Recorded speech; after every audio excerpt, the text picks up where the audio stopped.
Assalamualaikum warahmatullahi wabarakatuh. Perkenalkan, kami dari kelompok 4 akan mempresentasikan tentang materi implementasi blockchain pada voting pemilu. Dengan anggota kelompok yaitu saya sendiri Yunus Mayanti, kemudian Alvina Kayandra Mulia, selanjutnya itu Dewi Sartika, Zakia Dwi Rahmafian, dan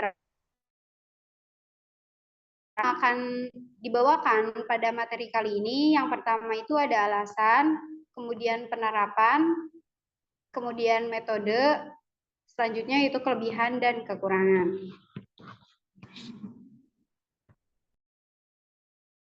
Yang pertama, alasan.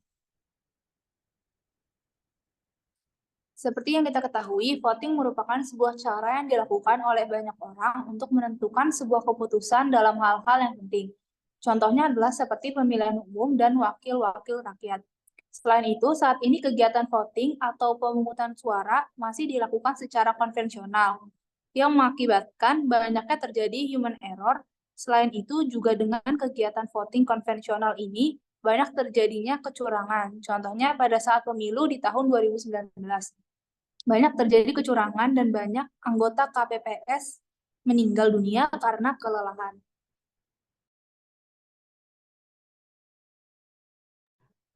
Selanjutnya, penerapan.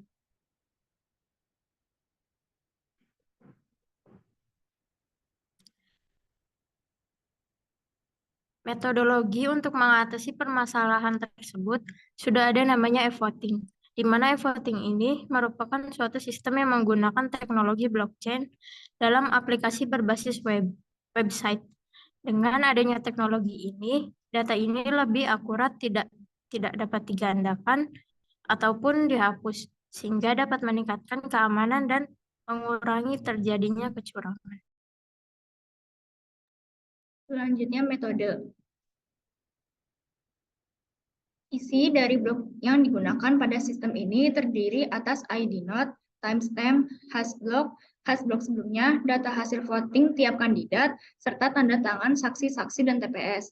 Sebelum pemilu dimulai, masing-masing TPS membuat sebuah private key dan public key. Public key ini kemudian disebar ke setiap node atau TPS sehingga setiap node memiliki daftar lengkap public key masing-masing TPS. Karena public key dan private key dapat dibuat dengan mudah dan gratis, perlu adanya kesepakatan mengenai kevalidan semua public key yang ada. Setelah pemilu selesai dan proses penghitungan suara dilaksanakan, setiap TPS mencatat jumlah vote yang diterima tiap pilihan atau kandidat. Data yang berisi hasil penghitungan vote tiap kandidat tersebut kemudian ditandatangani oleh TPS tersebut dengan menggunakan private key-nya. Setelah proses penandatanganan selesai, TPS atau node menyimpan semua data ke dalam blok dan melakukan proses hashing terhadap blok tersebut. Akhirnya, blok di-broadcast-kan oleh TPS yang nantinya akan diterima oleh node lainnya untuk dilakukan verifikasi dan dimasukkan ke dalam blockchain masing-masing node. Setelah semua blok terkumpul, proses penghitungan jumlah vote atau rekapitulasi akhir dapat dilakukan. Sebelumnya dilakukan terlebih dahulu proses verifikasi untuk mengecek sahnya atau tidaknya blockchain tersebut. Apabila blockchain sah atau valid, hasil perhitungan dapat dilakukan dan jumlah vote masing-masing pilihan atau kandidat dapat dilihat. Pembuatan blok dimulai dengan memasukkan data hasil voting dari TPS tersebut untuk kemudian dilakukan proses penandatanganan.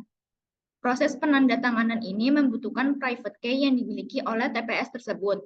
Setelah proses penandatanganan selesai, blok akan mengambil data-data berikut. Timestamp, yaitu waktu pembuatan blok dalam formal Unix time yang merupakan jumlah detik yang telah berlalu.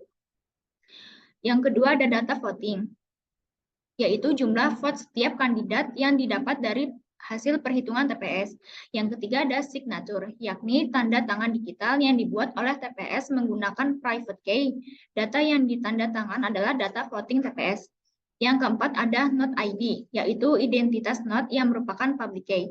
Dan yang terakhir ada pref hash, merupakan hash dari blok sebelumnya.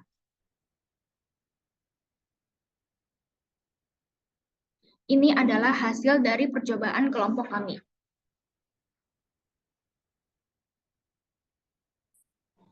Selanjutnya, yaitu kekurangan dan kelebihan. Pada blockchain terdapat kelebihan. Yang pertama yaitu sistem yang dimiliki lebih transparan. Kemudian keamanan data yang terjamin, selanjutnya penyimpanan yang lebih fleksibel dan memiliki audit yang baik. Di samping itu terdapat kekurangan. Yang pertama biaya lebih mahal, kemudian dapat menjadi sarana untuk kejahatan. Selanjutnya ada kesimpulan. Kesimpulannya yaitu pembuatan dan pengimplementasian sistem pencatatan hasil pemungutan suara menggunakan blockchain telah berhasil dilakukan. Sistem ini memungkinkan proses pembuatan blok, verifikasi blok, dan juga perhitungan hasil voting. Penggunaan blockchain ini dapat mencegah terjadinya perubahan data voting, dan karena sistem ini bersifat digital, proses perhitungan suara dapat dilihat secara real time. Pembuatan dan pengimplementasian sistem pencatatan hasil pemungutan suara menggunakan blockchain pada jaringan peer-to-peer telah dilakukan dengan berhasilnya pengiriman data blok oleh satu node ke node lainnya pada jaringan peer-to-peer. Aplikasi berbasis web sebagai antarmuka aplikasi ini juga telah berhasil diimplementasikan. Aplikasi ini dapat diakses melalui browser setelah server lokal aplikasi ini dijalankan. Server yang melayani pemrosesan data blok dibuat secara asinkron yang memungkinkan pembuatan program non-blocking. Hal ini membuat program tidak saling menunggu selesainya satu proses untuk melanjutkan ke proses selanjutnya.